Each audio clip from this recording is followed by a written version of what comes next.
Hello, it is November 1st, and this is the 42nd episode of Jury Duty, where we will be reviewing, what is this, episode 4 of Big Brother Over the Top, and the 500th episode of the challenge during the Challenge 37. Let's just get into it. This is Jury Duty.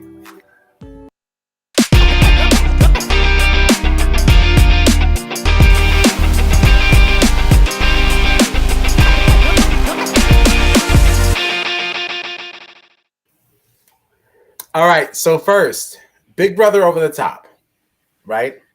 Yeah, let's get into it. Obviously, these are cut a little differently. So the first thing that we see is Chrissy wins at a household. But let's remind us, what was the competition? What did we do? What did we do this week? Oh, it was the perfect shot? Was that? It was the one with the... Yeah. They had to find the tokens and the balls and Yes. We had another guest.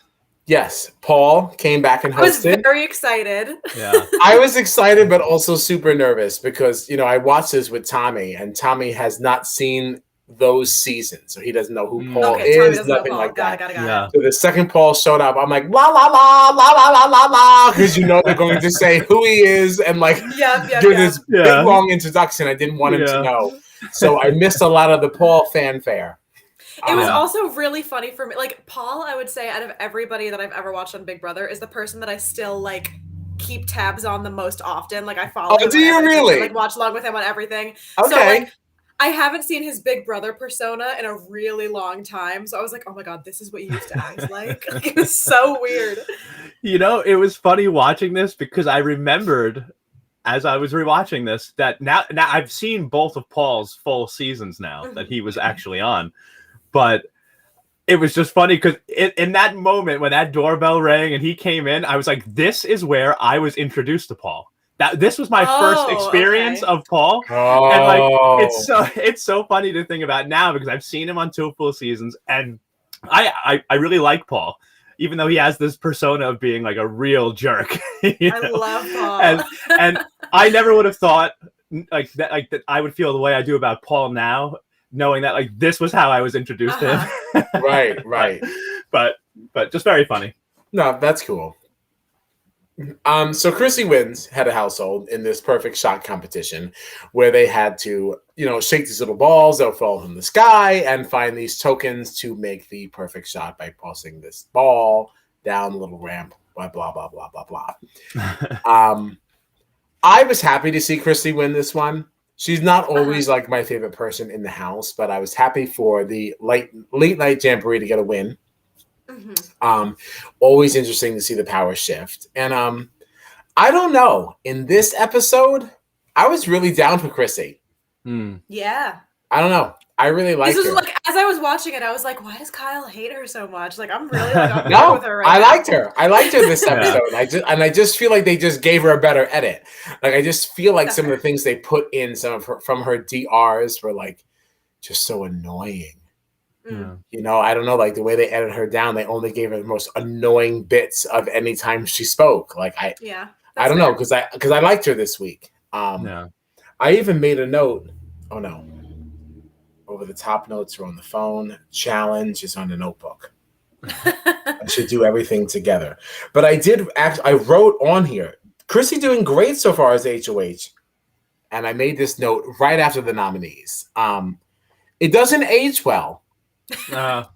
We'll get to that, but which is interesting then to get into. So America's care package went to Alex.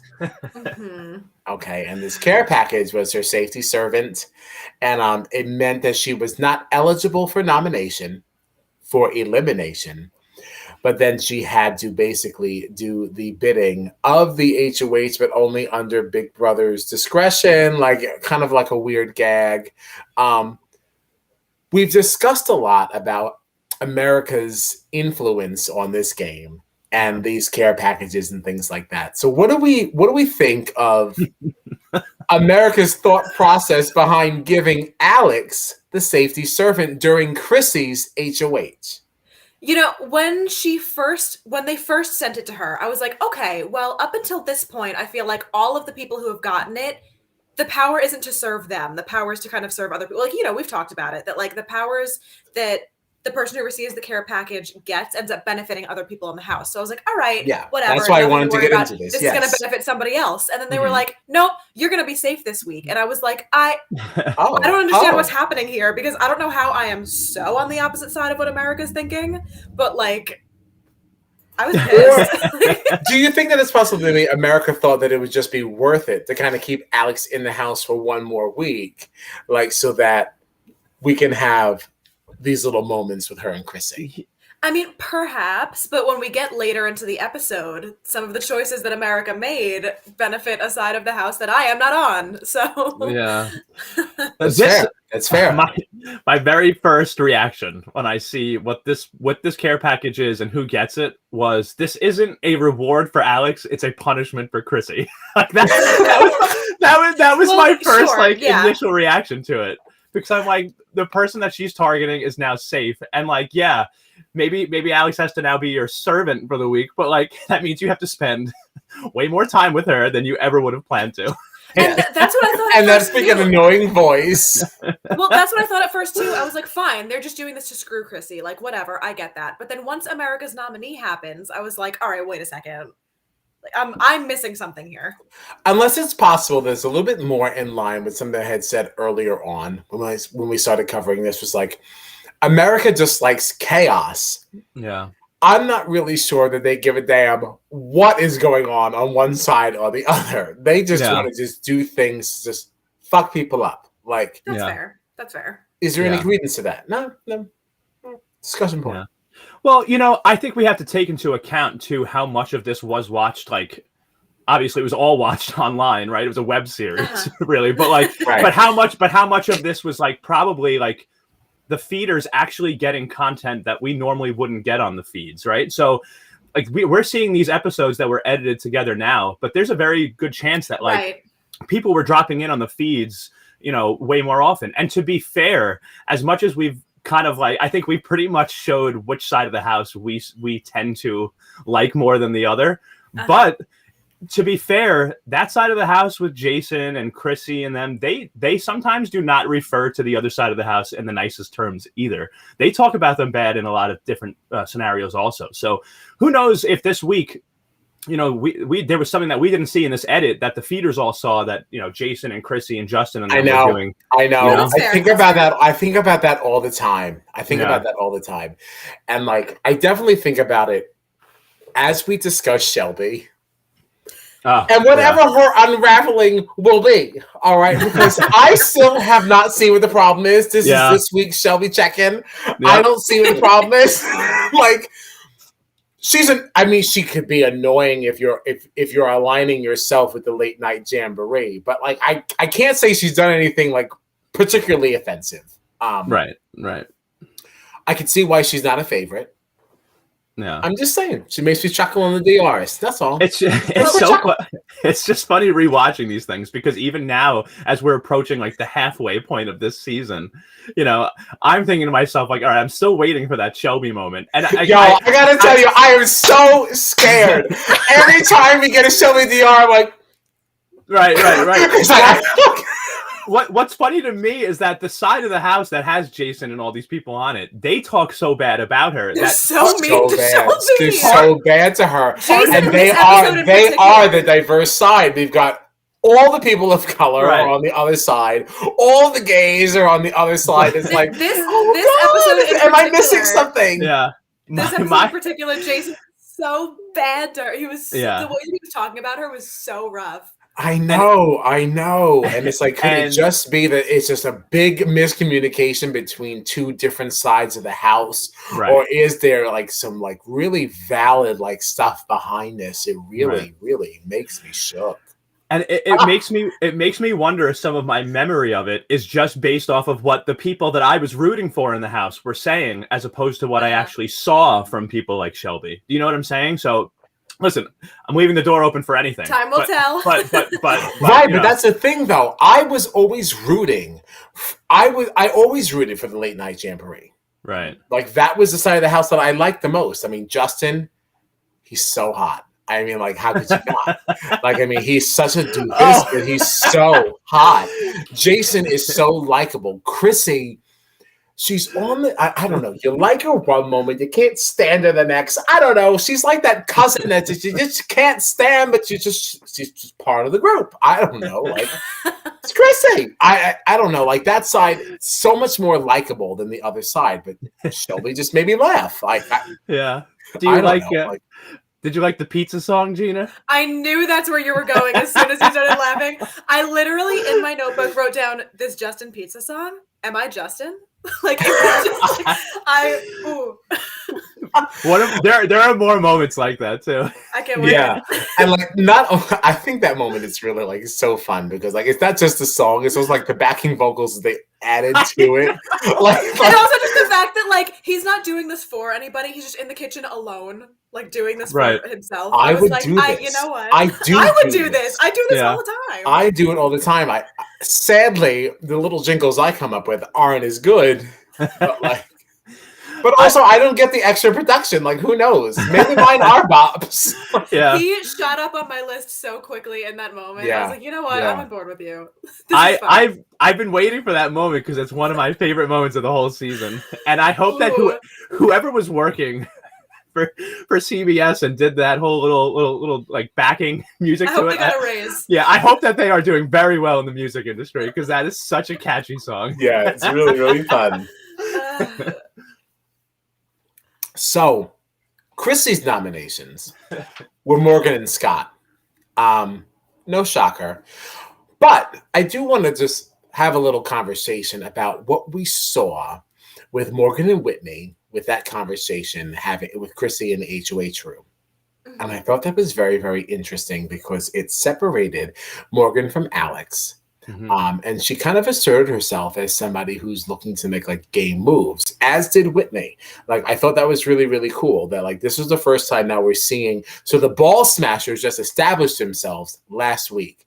And now immediately in the next week, we're seeing them split off, which I thought was a smart move, smart attempt. And now seeing Morgan and Scott up there.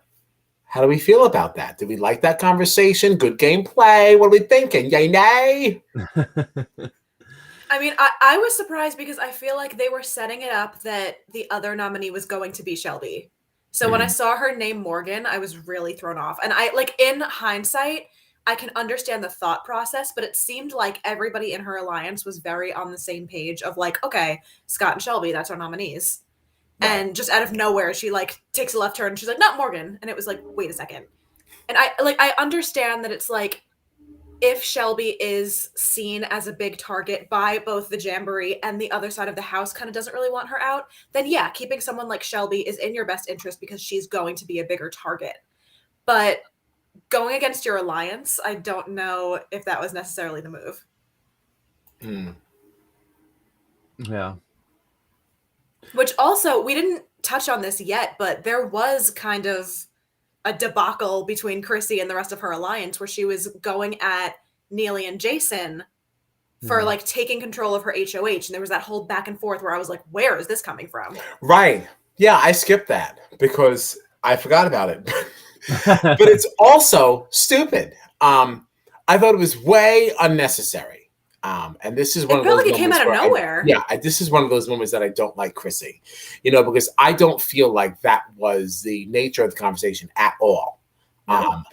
It very much felt like it was just sharing of opinions. We were just open flow of ideas and concepts. I didn't think it warranted all of that. Yeah. No, it seems like because right away, Chrissy was like, you realize it looks like you're running my HOH, right? But as far as I knew, that was like the first conversation that they were all having. And it was just kind of like, well, what do you think we should do? And for me, just making that little comment, I think was enough. You kind of sent a message like, hey, hello, no. And then just leave it there. But I don't know. Yeah. Carrying on the way that she did enough that It Somebody kept had to leave the going, and I was like, room. "What is Yeah, it's just happening?" way too much. Way too much. Actually, I said I forgot about that, but I was looking at these notes. No, I said nothing. Morgan did awful. Chrissy wins HOH. I guess I don't even remember what that was. What did she do awful on? The competition, I guess. Probably the HOH. HOH. I don't even remember what it was. Yeah, all right. Well, whatever.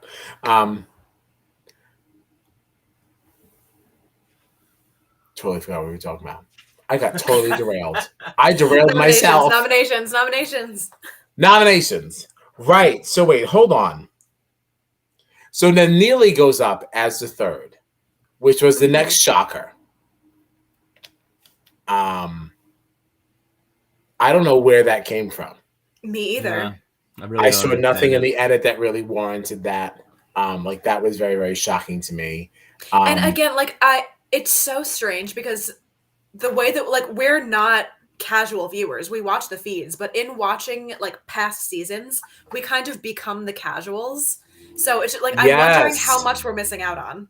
I know, and that's exactly what that's why I made that comment. Like I don't know where this came from. Yeah. And it's so strange to not have that context. The context, yeah. Yeah.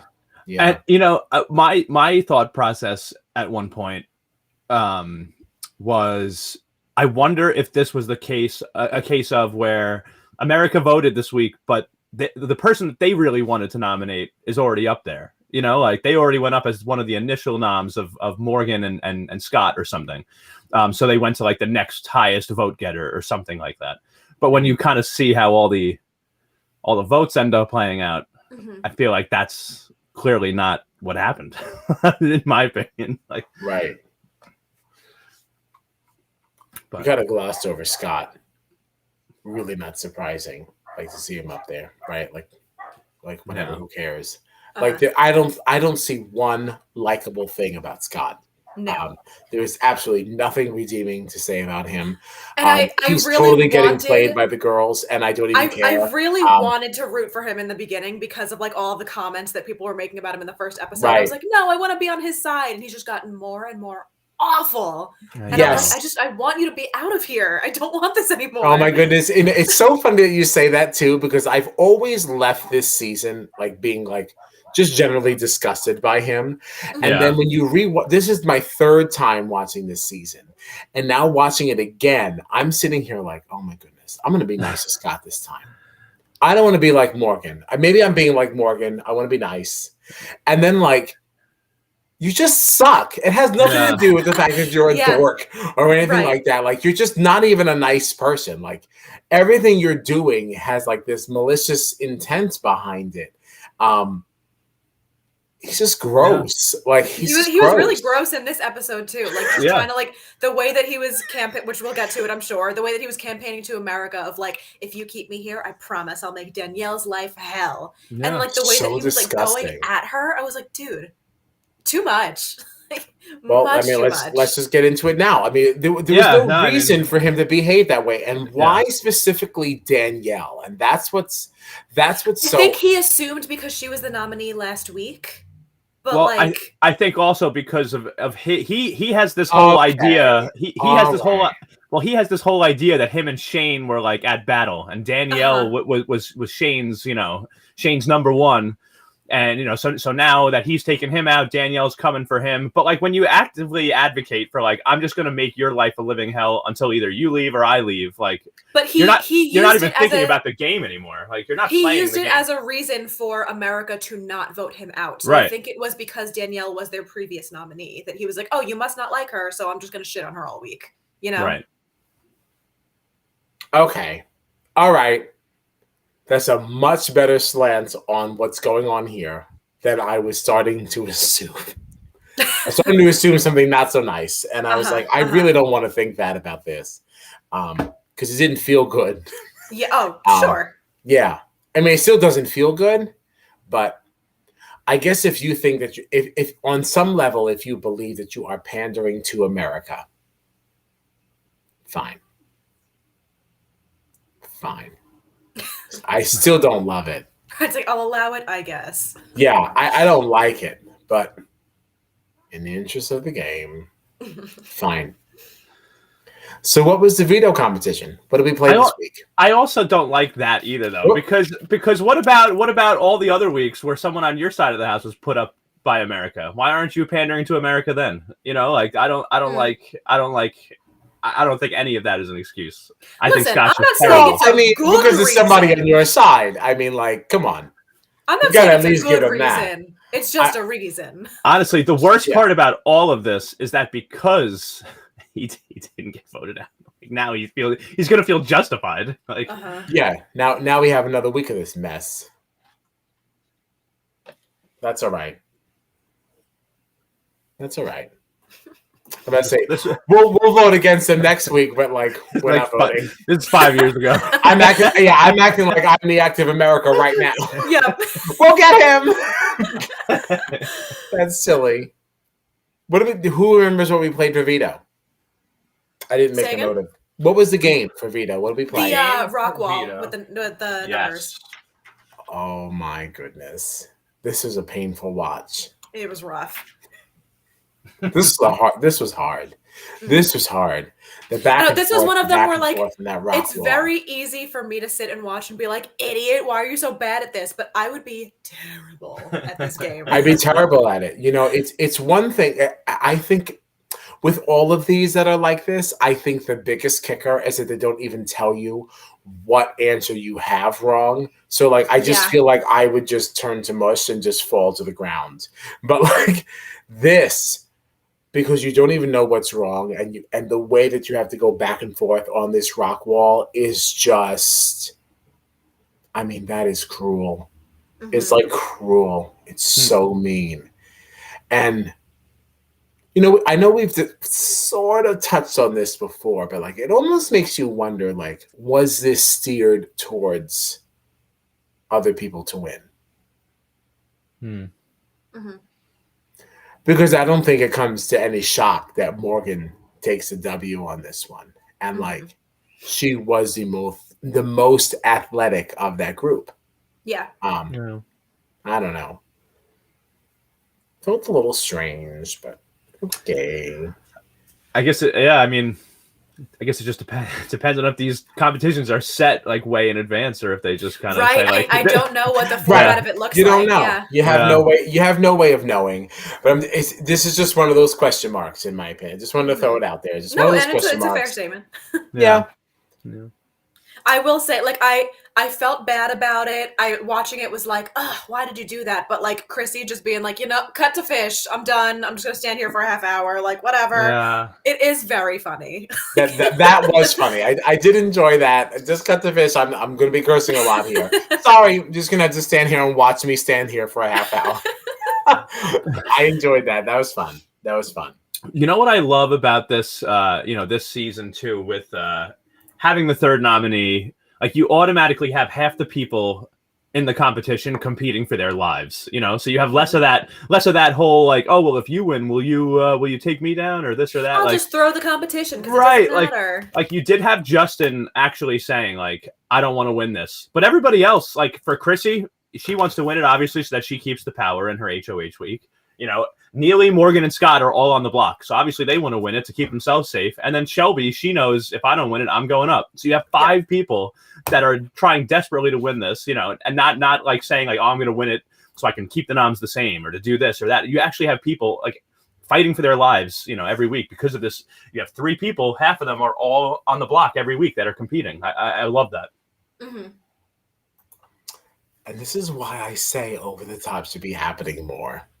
Yeah, this should not be a replacement. We should just get it. Yeah, it should just be extra. It really is so surprising to me that this has been the only one. Right. I mean, it's good.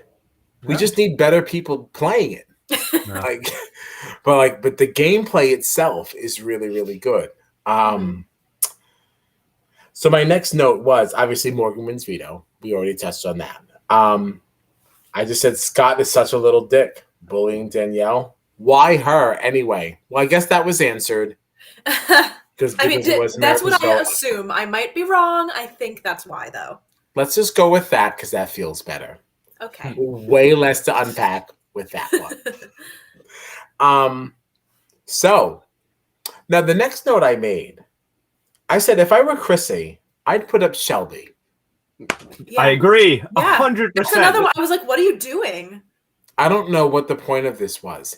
Like, whether or not you trust what Morgan and Whitney pitched to you, as far as like their two. So Morgan and Whitney obviously went to Chrissy and offered her 2 weeks of safety and 2 votes to go her direction, as long as the target is not on one of them, which I thought was a pretty nice offer. Good pitch, yeah. Yeah, I thought that was pretty good.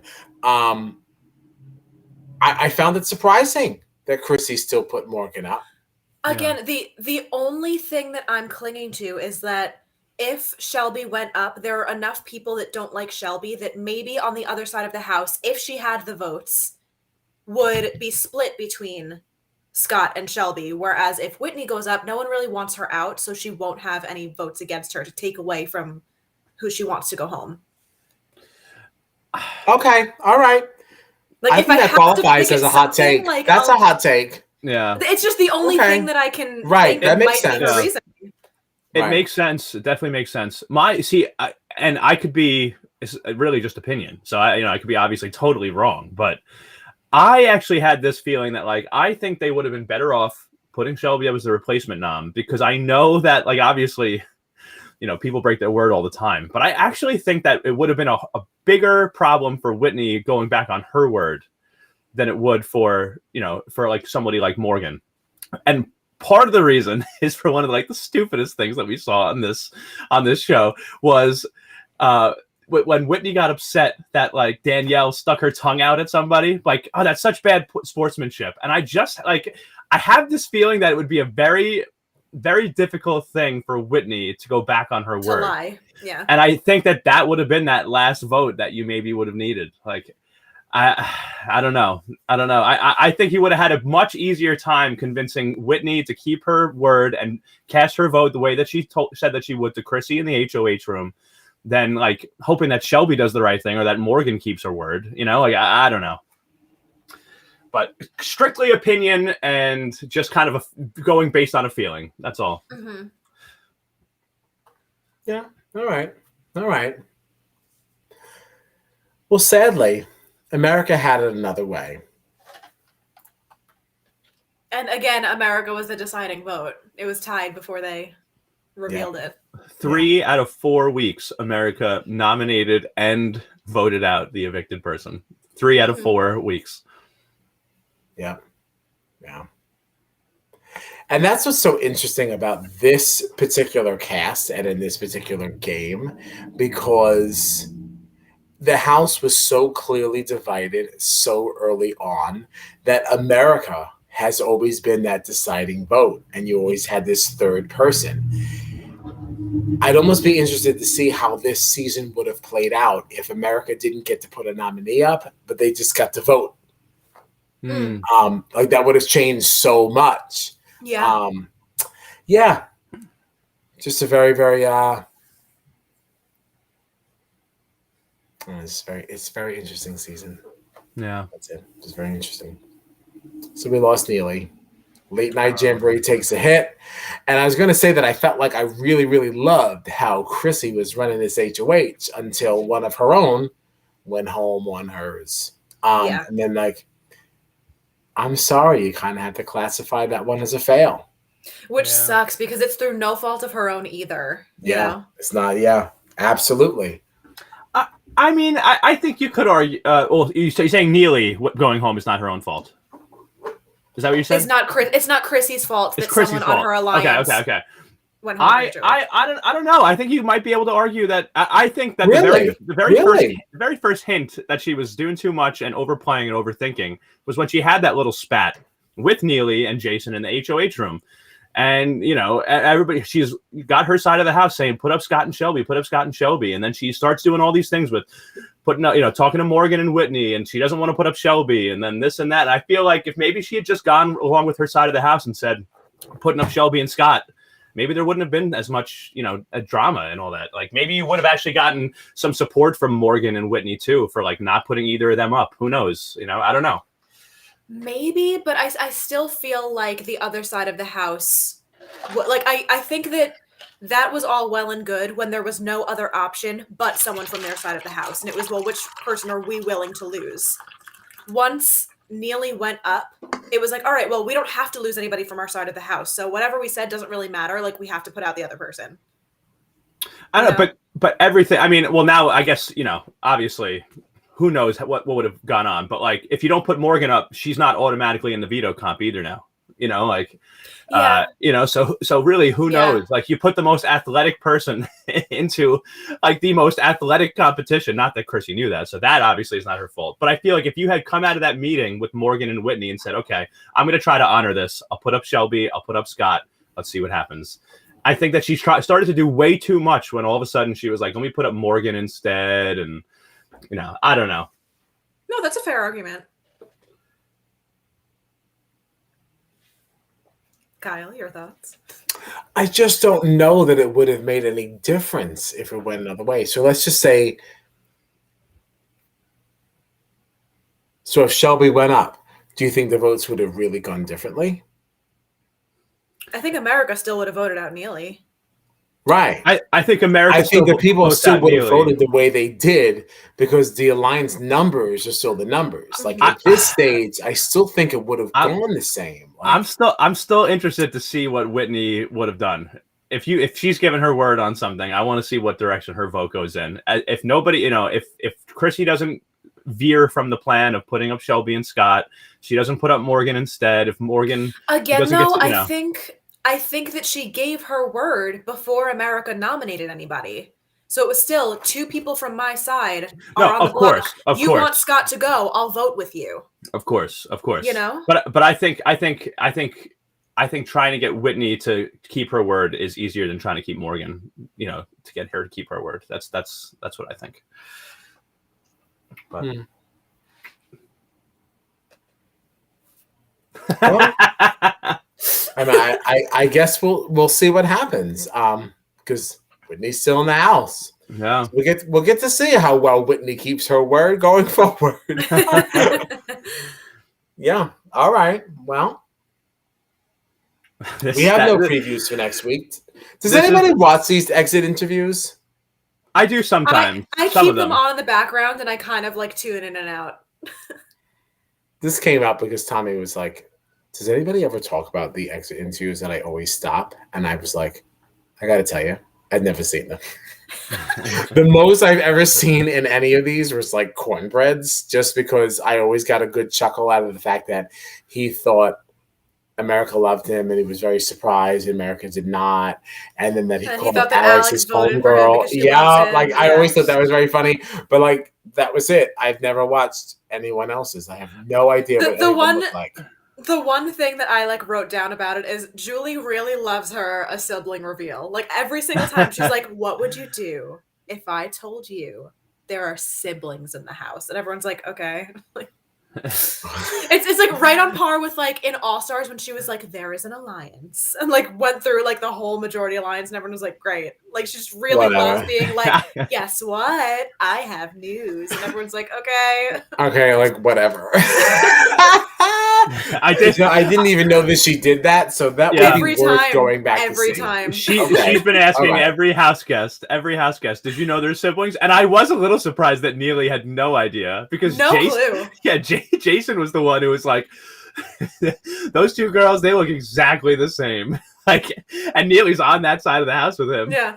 Like, it's just funny. I She had don't no. know. You were like, I feel like she refused. She refused to even give Julie a guess. Julie was like, just give me a guess, anybody. And she was like, no, I don't know. I don't want to guess. It's so funny because usually, like, once Julie says they're siblings, everyone's like, oh, those two. Neely was like, siblings? Don't know them. Like, who? What? Yeah. All right, so that'd be worth going back. So if you're not watching the exit interviews, give it a gander. All right, I'm done with this. I'm ready to talk about. I'm really ready to talk about the challenge. Sure. Ready. Mainly because I just watched it. And the thing about this is that because I only watch it on Mondays, I had seen something on the socials that led me to believe there was a different outcome. So I watched the episode with the different pair of eyes and was very surprised when I got to the end. Yeah, so I'm excited to go over my notes with you all because I was writing thinking based on what you thought. Yeah, I thought we were keeping Miss Bettina. Interesting. Because I saw something briefly on the challenge social saying Bettina has one challenge win. And I was like, okay, I know she has a win with Corey. But they're saying she has one challenge win. She still couldn't have gone home this week because why would they feature her? She left. So I guess she won. And what they're talking about is her one solo win. Can't wait for Bettina to take it home. And right up to the end, I was like, I'm waiting for her big comeback. Yeah. Even like in like the little like DRs or whatever, I was like, oh, they're painting this so like when she comes back, it's gonna be like her big hero moment. Yes. So me watching it with that pair of eyes, I'm like, oh, I see this edit crystal clear. Of course she's coming back. There was a moment. There was a moment in that competition where she actually said, like, if they wanted to send me home, this was the wrong elimination to do it. And I was like, that's right. And the edit tells us so. The edit tells us so. Well, lies were told. Spies, lies, and allies. Yeah, let's get into it. My first note was Nelson. Pissed. Oh my God. Wow. So mad. And like my next note was, I agree with Ashley once again. This is a game, okay? The man fair, and listen, you know I'm not the biggest Kyle fan, but the man went into an elimination, won his right to switch, and he did. Yeah. That's it. This is how games are played. If you're playing a board game, this is how it goes. You know, if you're sitting here and you're playing Uno and somebody plays a reverse and you know you have a draw two that's going to stop the person that's sitting there with Uno, of course you're going to play it because the gameplay changed and now it's time to get busy because you need to make sure that you win or else why am I playing this game at all? Yeah. Sorry, I support Kyle on that one. Sorry. I 100% support Kyle on this. Yeah. Kyle on the show and Kyle on the podcast. Oh well, thanks to your love.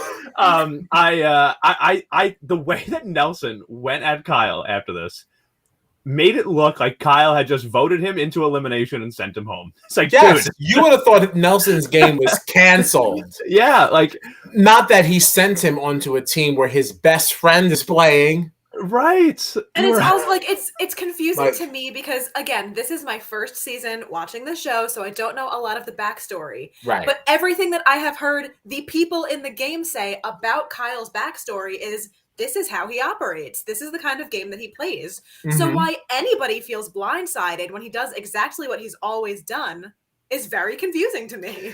It is, but I didn't even think that this qualified as a blindside. This was a team swap. Yeah. He didn't put you down. He didn't really put your game in danger. He made you switch teams. Yeah. This is no more than like putting down a card like in a regular board game. Like this was too much. This was way too much. Way overboard. Yeah. Way overboard. So my discussion point question, because I like to write on the side. I write my regular notes here. When I want to talk about something, I turn it. And I said, do we think that he snaked Nelson? We already did it. I definitely wouldn't consider that a snake. No, that doesn't playing qualify. The game as the rules allow. Like, all right, sorry. This is just basic bitch gameplay. Sorry you're mad about it. If you don't like the game, don't play. And you know what? Sorry. I tell you, I could be totally wrong. But part of me feels like this might be good for Corey and Nelson.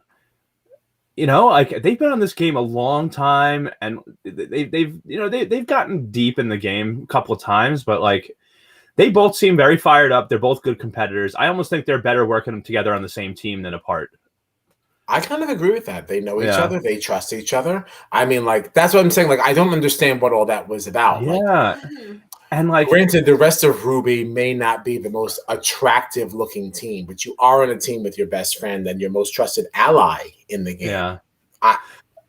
It doesn't seem like the worst thing in the Yeah. world. Yeah. If I was Corey, I'd kind of be like a little miffed. I'm Right, like, bro, right. what happened? Like, what? You're this man? Like, you're Yeah. playing with me. You're on my team now. Like, Yeah. at least hide it so I don't look like an idiot. I'm like, what? Yeah. Yeah, I'd definitely be in my feelings about that, like, for sure.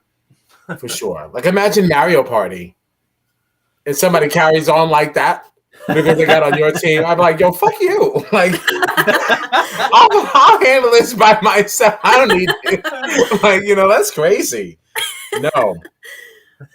Now, I wrote a note here because, Amanda's my girl. Mm. And she further cements that in this episode. But I did have a note here, and I wrote, wait, Amanda, so Kyle should stay on, I don't know what I wrote here. Oh, a shitty team. A shitty team because the vets are working together. No. Yeah, because she seemed to be a little miffed that Kyle wanted to switch at all. And she's like, I don't understand why he made this move. Like, I thought the vets were playing together. I didn't know about that comment. That didn't rub me right. Like, also, like, stop at this it, stage hon. of the game, like, yeah, sure, there are still rookies in play, but, like, there are so many vets in the game. Like, are you never allowed to switch your team because it might piss off a vet? Like, Exactly. And this is a game we don't even know what's coming up next. Mm-hmm. Yeah. We didn't even know this Ruby, Emerald, and Sapphire crap was coming up. So, like, you're damn right. When I have a moment to switch, I'm going to switch if I think it serves my individual game better. Sure. Yeah. Sorry, Amanda. You missed me on that one. Hold on. We got lots of praise coming from Amanda later. So no worries. No worries. We're coming right back, baby. We just got to keep it fair. CT has doubts about Kyle switching to Sapphire. Yeah. I would say rightfully so. Rightfully Absolutely. so. And he acknowledged that Kyle can be a strong competitor, but he acknowledges also that, like, this is going to bring drama. It's going to bring a little bit of chaos, and that's, it is. It's never good to just have that around. So right. And the other concern then being is that, like, again, Kyle is a snake. While this move I didn't think was so bad. Right. He's not the most trustworthy person. I would definitely trust Nelson and, like, his team spirit a little bit more than Kyle's. Yeah. Kyle is definitely playing a more individual game, where Nelson does kind of play for the team. I will give him that. So, if CT has doubts, you always know they're well-founded. Right. Like, you really do. So there's that. And if I'm skipping ahead, like, just go back. Just go back. No, I'm just going in order. I like that Emmy said it was boring. It was. We're tired of Emerald. Enough now. Enough. And I really like the relationship between Emmy and CT. I know. Me too. Me too. And when I wrote this, I wrote it with a heavy heart because I assumed we were losing Emmy. Yeah. Right. Yeah. So I'm really happy. I forgot that you were watching. Yes. And I wrote this with a period, not an exclamation point, because I said, what a shame. What a shame. That's too bad. I gotta say, how is Bettina gonna best Emmy? Yeah. I couldn't understand it. I gotta say too, because CT, like, he really likes Emmy, and, like, I feel like it's rare for him to be so excited to work with someone, especially someone that's brand new to this show. Like, you know, like, and I feel like I wrote CT is playing the game because, like, I think obviously Emmy really wanted CT as one, I guess, her partner earlier in the game. But I think CT was definitely involved in that sort of, like, yeah, go down there, come and get me. Yeah. And then now we see him kind of pulling the strings about, like, he was saying, I want strong girls on this team. And, I don't know if I'm going to want to stick around Sapphire with people like Bettina on my team and this and that. And here he goes kind of coaching Emmy on what to do to get her over on his team. I thought that was really interesting. You don't always see CT make moves like that. No. And let me tell you something. I get really nervous in a game like the Challenge to be making any early predictions or making any grand statements at all, because this game is so unpredictable, even more so than Big Brother. But I got to tell you something. This is one of the best games that I feel like CT has played in years. I agree. Because I don't know if that's just the way that he's being edited or whatever it is, but his political game is so much more apparent this season, and I love seeing it because we know that he's a comp beast. He does puzzles. He does anything physical. He can do it. There isn't anything that CT can't do, but his political game has always been one that's been a little bit more quiet. We knew that it was there, but like we're seeing it more this season, and it's very, very exciting to watch. Yeah. I'm loving CT this year. Yeah. I was just talking to my older sister Eileen about this the other day because she loves CT also. And I was telling her, you know, this season CT is a legend. He's always performed well, you know, but like this season, he has come in so in shape. Like he's just physically, he seems like he's really like definitely worked on himself physically. He's come in so mentally sharp. Like you said, politically, he's playing the game really well. Like, I mean, he's such a beast. I love CT. Yeah, we stand. And Gina's just like, yeah, okay. Just smile and nod. Yeah. He seems like a very nice man. And he is. Yeah. And he is. So Emmy does not think that Bettina deserves to be here. That was a strong statement. Yeah. And I wrote, whoa. Just because I thought that Bettina was going to beat her. So I thought that was really something else.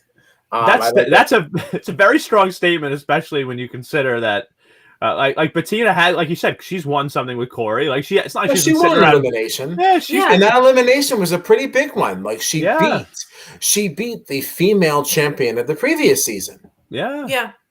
That was no small thing, and Jeremiah as a partner was beat them by a lot. Like that was no small deal. So I don't really know why anybody's, and I did make a note about that. I don't really know why anybody's counting Bettina out, because I really do believe that she proves herself in that elimination. Yeah. That was a really tough elimination. I haven't seen anything like that. That was a new game. That wasn't something that I've seen before. Yeah. I don't know. People shouldn't be talking about Bettina like that, and I hope that we do see her again. I do too. I felt so bad for Bettina tonight. I honestly did. There were certain moments. Like obviously, the game is rough, and we've seen people get down before, and they feel alone in the house. But like, you know, when you're cut off, obviously in the challenge, it's a little different from like Big Brother, where you're completely cut off for the entirety of the game. But like, you know, the challenge, once in a while you get to see a friend or a family member like through video chat or something. But like, I just was really feeling for Bettina in this episode. You could tell that she felt completely alone and isolated in that game. She's a rookie among all these vets, and the only other female rookie that's there in Emmy is like out for her blood. Like, and then she heard the other women on her team talking about her from the bathroom, like talking about her own teammates. That sucks. You know, it really, to me, just it spoke to me, and I felt like just sort of like the mental and like emotional aspect of the game tonight on, you know, from Bettina's side. I just I really felt for her tonight. Yeah. Okay. All right. That's fair. Sorry, I was just trying to go over notes, see what matters anymore. Sometimes you write things down thinking they matter, and they don't. I have like 5 pages of over-the-top notes, and we were done with that conversation in like 15 minutes. Right, because you're just like, okay, like this wasn't as important as I thought it was. Yeah. I did want to make a note about how interesting this shift has now become, where the rookies were trying to like shine so much light and put a spotlight on the vets, where now they just accepted that they're going in, and now we've got somebody like Bettina who is saying, please vote for me so that I can just choose my fate. Like, I just thought it was interesting to note that shift. I think that's a very, very cool thing. And she didn't even get her way because the agency voted in Abby. So sorry, Bettina, you're first out. Well, that's where we have to start talking about Amanda, though. Yeah. Okay. Well, hold on. You know what? We need to talk about the actual challenge too, the competition. Let's take this caption back. Yeah, because there's definitely some things. All right, this challenge, I liked it and I didn't like it. I was hoping we could just gloss over it. I thought I'm gonna be so honest. I barely paid attention to this challenge. Right. Yeah, I thought this was a missed opportunity. I thought this was a big missed opportunity. And tell us why. This competition. Okay. Well, so why? I was honestly I was a little extra excited coming into. You were extra excited. Well, the reason why I was excited to come into this episode was because it was the 500th episode, right? Okay. Yes. And and we saw some of it, in last week's. Well, I guess, and now at this point, it's like 2 weeks ago episode. But like, we saw the next on, and we saw TJ mentioning like, oh, it's the 500th episode, and blah blah blah. And I thought there'd be like a little bit more hoopla, especially with like a daily challenge like this. I thought you could have done so many other little things. Like, it's the 500th episode. There's so many fan favorites from this season. Like, I thought you could have done something where you had, how every team in this challenge played, one was on offense, one was on defense. Like, we've seen them bring like vets from the past back before. Let's get a team of vets like Johnny Bananas, Darrell, some of these other guys that have had a huge impact on the game, and that's the defensive squad. And coming in as like the mercenaries, like they did years ago. Okay, they've done this in the past, and now have the Sapphire cell compete against this team of vets, for the 500th episode. We're celebrating. Like, I thought it was a big missed opportunity. But I don't know. Can I tell you why I think we didn't get that? Why? Because I gave this a little thought. I had a similar thought, but okay. And maybe I'm an overthinker. Well, I am an overthinker, but like, I kind of think that. Okay, this season of the challenge is a little bit different in the sense that I feel like they are production, like the show itself, is trying to position certain people as the new something else, right? Because like the challenge is moving on without certain people. Johnny Bananas, fan favorite, my favorite, kind of seems like he's segueing out of this thing, right? Yeah. It kind of felt like his last win was his last win. He's doing his own thing. I don't even really expect him to pop up on All Stars, right? I kind of think that like the Johnny Bananas ship has sailed. So Devin is like the new Bananas. Yeah. CT is like always the old CT, but they're also trying to make him.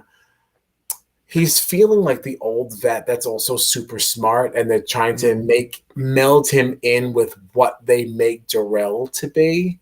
Even though Darrell was never a political player at all, but they were trying to force him that way. Before he went to All Stars, I felt like they were trying to force Darrell into being that like super smart, older player. And it's like, he was like, the fuck that, I don't care about politics. Just win. As long as we win, we don't have to worry about politics. And that's always how Darrell played. And like, I feel like they're trying to make CT the best of both of those worlds. And Darrell finding his own new life in All Stars, because now that he's on season 2. So I don't know. I feel like this season is a little bit more about reestablishing people that we sort of know as new things to kind of like move the challenge forward. And this huge influx of rookies being the disruptors. I feel like we're in a restructuring kind of an era for this challenge. I can see that, and I can get with that. Yeah, and I do get that feel from this season. But I think from this particular episode, as the 500th, it would have been nice, especially because we do have All Stars. Well, but I think that's why they don't want these people to come back, because that's the past, and they don't want to do that. Yeah. This is not what this was supposed to be about. This is supposed to be about a moving forward. I understand that. To oversimplify, it could have just been a COVID thing. It could be a COVID thing. Absolutely. How dare you? How dare I you? also I just laid out the most beautiful marketing strategy COVID has seen. I know how to propel the challenge forward. And if you weren't thinking that, you should have been, okay, because I called it, and then you just blame it on health. You see, that is just really weak.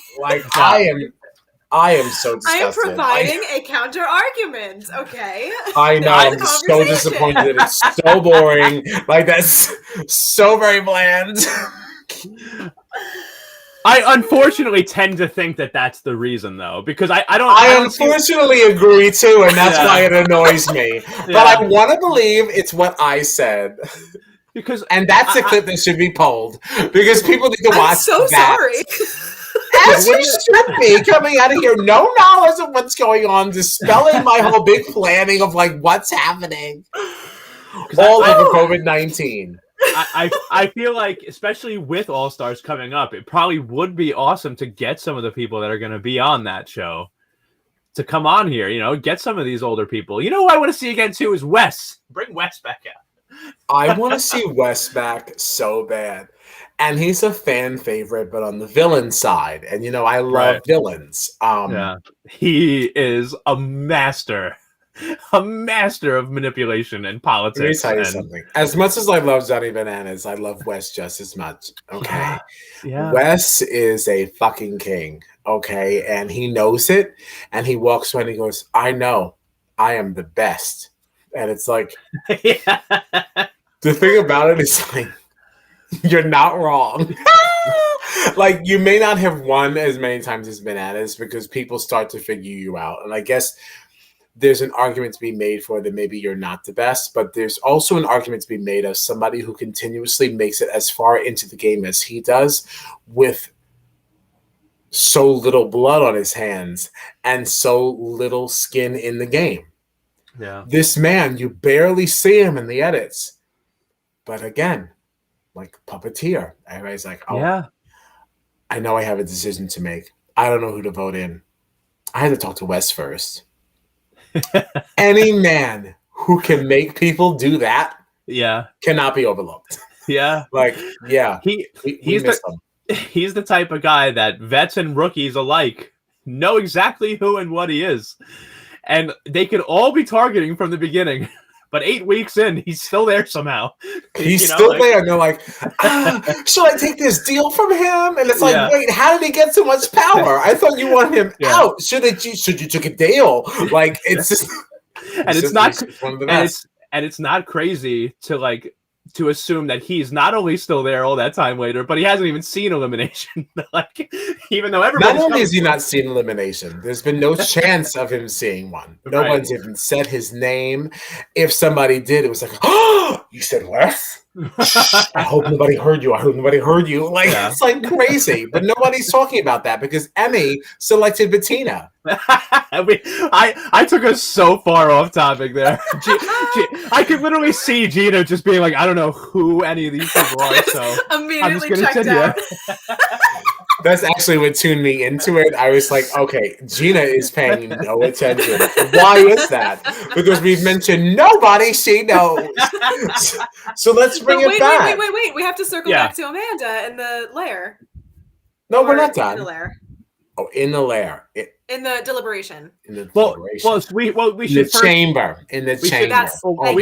All these silly words. We should first just mention that Emerald did win the challenge again. Third time in a row. Another win. It is getting boring. Sapphire looked bad at first, but then Ruby somehow managed to get literally 0. So last place, Ruby. Nothing. But yeah, and that was it. That was the challenge. Let me tell you something. I agree. What is his name? Oh, man. This is the best you've ever done. Is this a commentary on how... Oh, Josh. I agree, Josh. This is the best you've ever done. Yes, it is. This is the best Josh has ever played this game. Yes. Okay. When he said that, agree. I 110% agree. Okay. I have never been a Josh fan. I have not liked him on Big Brother. I have not liked him on any season of the challenge thus far.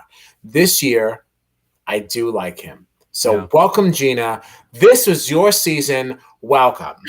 I'm glad that I came in already liking Josh. Right. So my notes here. Well. Oh my goodness. Yeah. All right. So these are my notes. I said, is that a commentary on how good Josh actually might be? Okay. I said he's self-made. Not a good competitor. Okay. Wins nothing. Mainly political. Now in a very good spot in this game. And the sub-bullet point here was Gina, right? Mm-hmm. What a treat. Yeah, what a treat indeed. Congratulations. Thank you so much. You got one. No. No, but I think it's crazy. Josh is playing a really, really good game. And I like what he's doing this season. No. And that's it. But Amanda. Can I just say one more thing about Josh? Yeah, okay. I'm rooting for Josh big time on this season.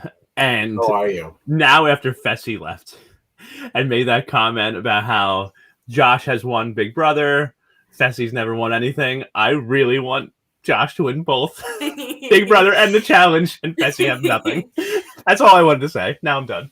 While I enjoy that narrative, that I would only like that way later if other things happen. I cannot support a future where Devin loses to Josh unless it just happens. It's not something I can root for. I mean, they're on the same team right now, right? Right, but eventually they won't be. Well, depending how the final goes, Either way. I mean, I feel like, didn't they say we're getting individual winners? I'm sorry. I cannot have Josh winning anything over. I don't remember. Did they say that? That was my impression. I honestly don't remember. I don't remember if they said we're going to have. I can't have Josh winning anything over Devin. I don't remember if they've said we're going to have like some sort of team final or a pair final or individual.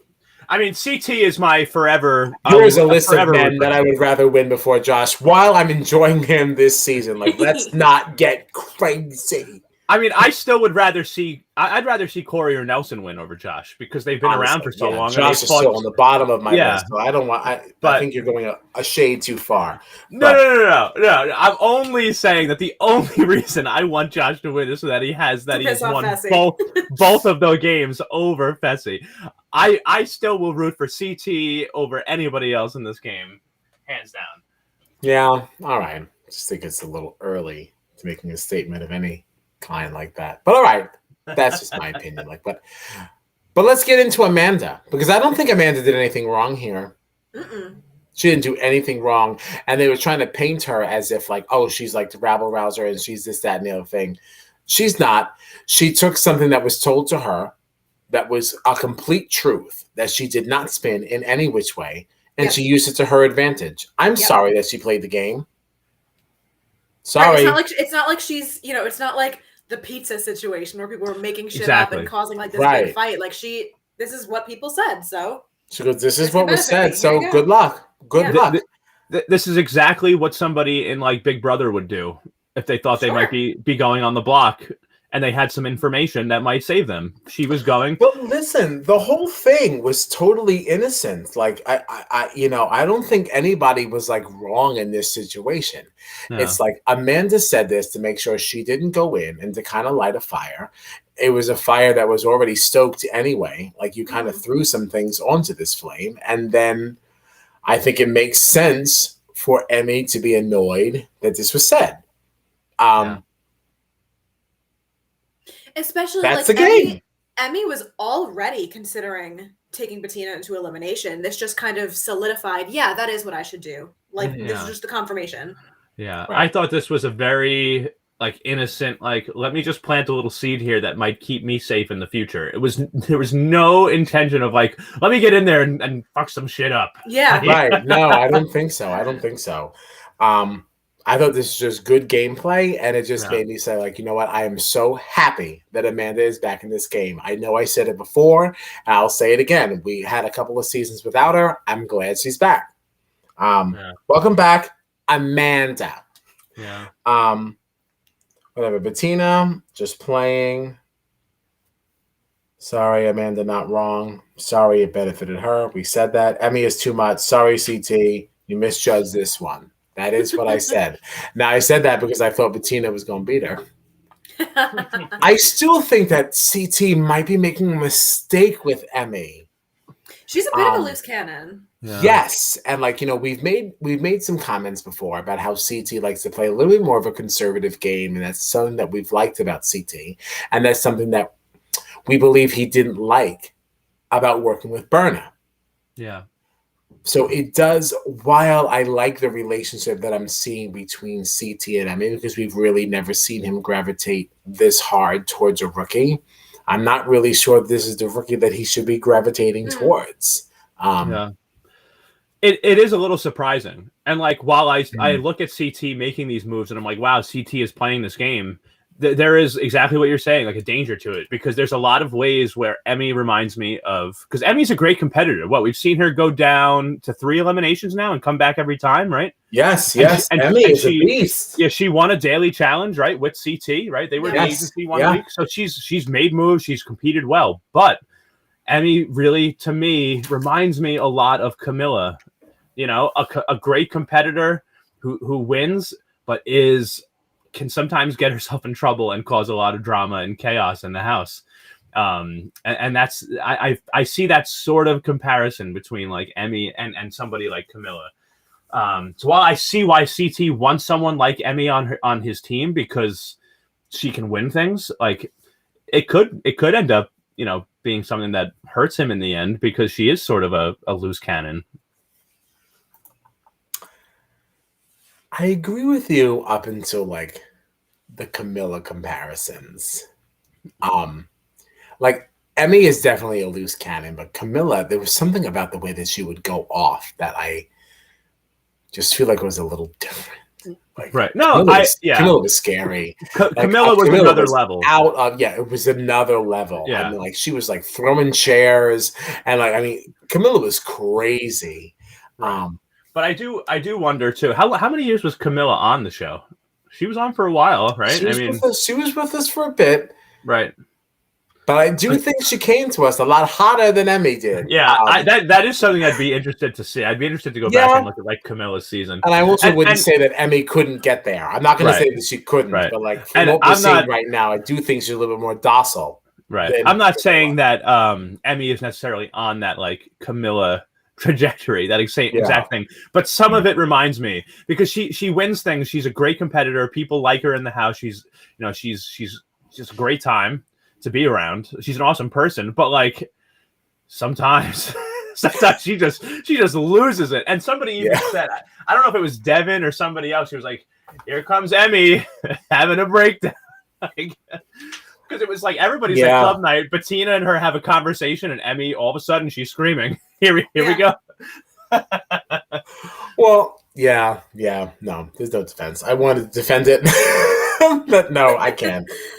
That was our typical Emmy. Emmy was back. You know. I do love Emmy's victory celebrations. Romania! little intense, like a little much. I did enjoy. Let's go back to the deliberation because there were a lot of delicious things that happened in there. Mm-hmm. I totally agree with Gina. I really also love. This is where Amanda's social game is just really so delicious. The way that she's walking around wearing this Emerald t-shirt all day long, wearing this like sort of off-green hat as well, and then like making all these threats that she's going to switch to Emerald is such a smart. That's such smart gameplay. Mm-hmm. Nobody would think to use a perceived doubt in their physical prowess to then be used politically in this way. I just thought it was very smart, and we got to at least mention that. We got to shine some light on that. That's why Amanda's a queen. Love it. And then going on in chamber during deliberation to continue with that, and so like, no, I'm coming to Emerald if I win. Like studying now, like that's what's going on. Very delicious to me. Yeah. Or drop my notebook. Oh, so you're still with us? You're still on board? You're still on board? I know we're running a little late tonight. We're very talky. But yeah, so I did have the other note, like, where did all this Emerald stuff come from? So Tori's got like an Emerald hoodie. Amanda had like the same color T-shirt. I don't know. Kind of felt a little fishy to me. Just throwing it out there. The production like hand these out. Like everybody wear this. It'll be fun. It's going to be so good if you wear this. Well, Kyle had his Emerald shirt that other week too. He was like, "Hey, you want to be the best? You gotta dress like the best." That's right. That's right. When you said Kyle, I thought you were talking about me. I was like, I don't have an Emerald shirt. I'm like, I see you trying to be funny there, but like, No, I don't have it. I don't have no. it. It's so stupid. But yeah, really fun. What else? Yeah, I said Bettina, why is she the weakest? Didn't she win with Corey? She did. Amanda, fucking queen, told you she's back. What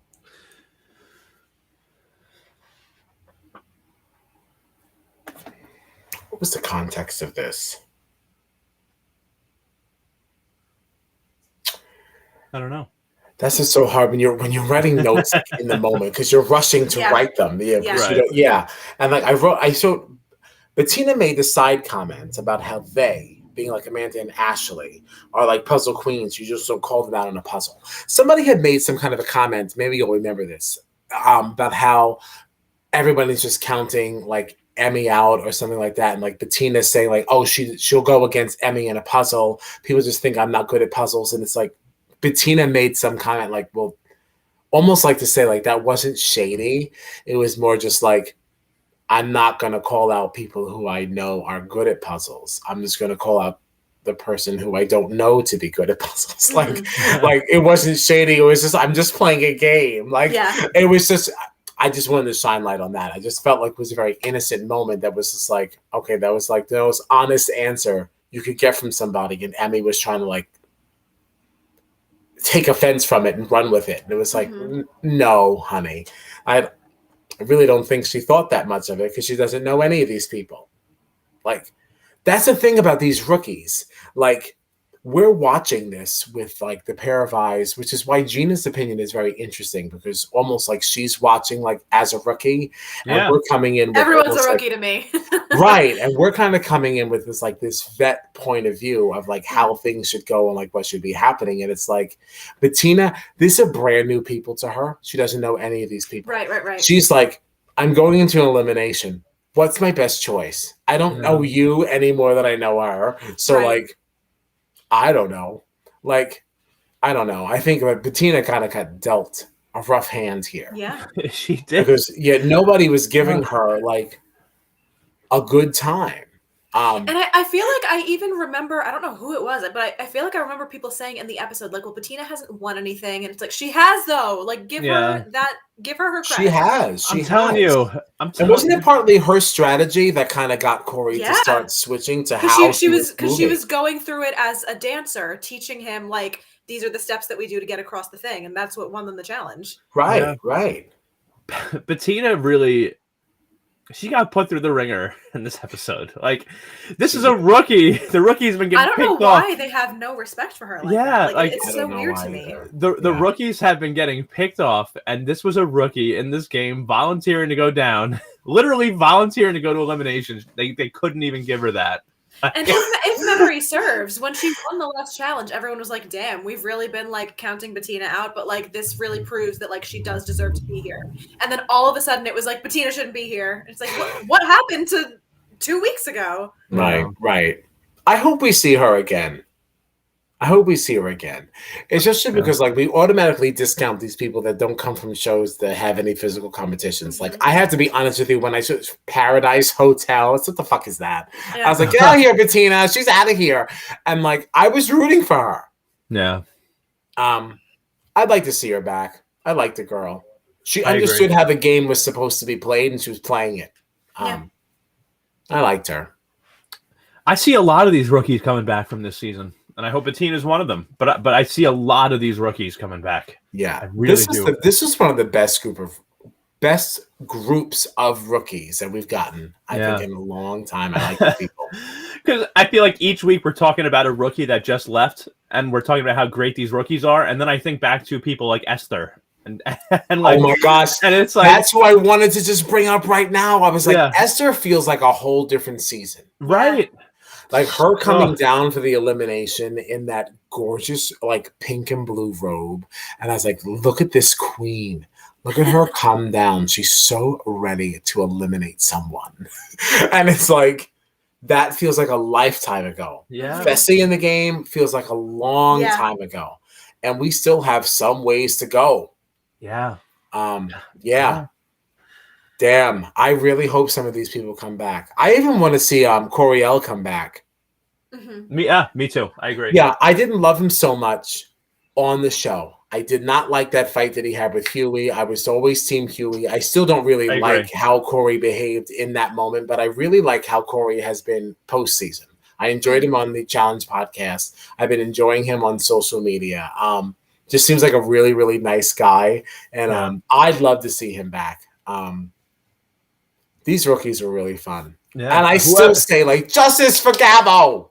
Yes, I like Gabo a lot. I like him. The casting team for the season of the challenge, congratulations, because you hit it out of the park. I mean, this is one of the. I definitely agree. This is one of the best casts I think I've ever seen. This is really fun. Honestly, casting for BB23 and the Challenge 37 has been on point. And let's not leave out Survivor 41. I like that cast too. There's not people there that I'm just like, oh, this person disgusts me. Like, of course, there's always somebody that you're rooting against and people you're rooting a little bit more for, but there's nobody offensive, not like over the top. Right. Yeah. So, yeah, big ups to the casting directors of today. We approve, whatever it's worth. What do we have coming up? Well, I mean, assuming you guys are done. I'm done. Well, should we talk about very briefly? So we've kind of got two new teams, right? Like Sapphire, is different now. We've got Ashley, Emmy, Kyle, and CT. Ruby is different now. Also, you've got Nelson and Corey over there with Logan. And Amanda. That was my other note, right? Amanda. I forgot about that. Yeah. Amanda came down and after Emmy won. Is Big T on that team too? Who else is Big T is on Ruby. Big T's on Ruby also. Okay. Yeah. Amanda came down and she said, good job. She said, good job. And look at how Nelson carried on. Yeah. And all Amanda said was good job. Some people understand that it's a game and you play it the way it's played. Right. And I just want to say, just more in Amanda's defense, she's got such a reputation of being like such a bitch and like just being so terrible. Look how honestly she came down. She was like, good job. Respectfully, She just got switched to the worst team in the game. But she respects the move because it's a game and she knows that. And her first words was good job. Yeah. Yeah. That's it. That's why she's a queen. That's all. Good. I'm glad you brought that up. Thank you. Thank you. We forgot that last fantastic Amanda moment. Amanda. Love Amanda. I like Amanda. I really do. And if we're talking about Amanda too, I'll talk about Ashley because these are the two, Queen one. Yeah. The Satan sisters or the Sinister sisters, whatever people call them. I don't like that. Yeah, whatever people call them. The Lavender Ladies. That's what they used to be. It can still be. That's in line with my brand. Because there was even a moment, I think it was at the beginning of this episode that we've been talking about tonight, where Ashley, because CT was cut once Kyle switched to Sapphire, CT was like, I don't know if I like this. But like one of the first scenes we saw in this episode tonight when they got back into the house was Ashley being like, great job, Kyle. Like, now you have these two girls, Ashley and Amanda, who are always being like called out as like not team players. They're gonna backstab you, and like they're two. That's what I'm saying. Yeah, they're like, woohoo, good move. Yeah, they like they're all just there to play a game. Two people that I have seen that we saw be like super positive as their teams were being like screwed with. Kyle infiltrating, Amanda going. They're the two that are like, great job, good job, way to go. Everybody's like, oh, they're the ones that are gonna snake you. It's like I don't get it. Leave my girls alone. And I just hope this ages well too. But I've always stand Ashley and like. Amanda, I was on the fence on, but I was always more on her side. But now I'm completely over there. I've set up a house. I have residents there as well. Yeah, Team Amanda. Yeah, love them. Yeah, that's all I got. Okay, all right. Yeah, I don't have any other notes, but I will say that good for Emmy for earning her right to switch.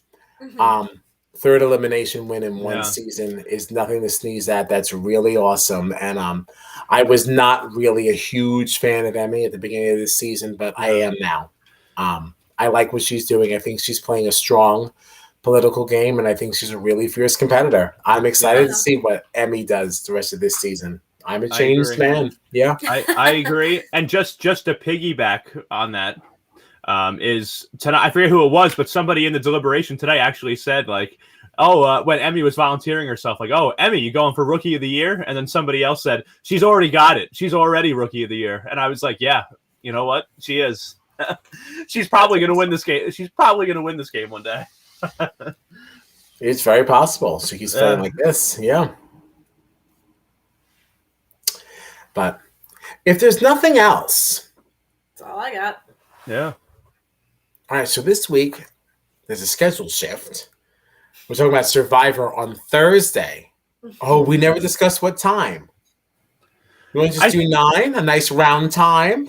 Yeah, Sure. we never settled on it, but we talked about 9:15. But we can. I think we should just do 9. There's I'm no down. reason to 15 it out. Let's keep it even. Yeah. So Thursday at 9, we'll be chatting about Survivor 41. Little delay. Give you some time to get your life in order and watch with us. Then after that, I guess next Monday at 9:30, we'll be talking about what will be episode 5 of Big Brother Over the Top and the 13th episode of the Challenge 37. Listen, so thanks for watching. Like, subscribe, share with a friend. And this has been Jury Duty, a Big Brother Survivor Challenge podcast.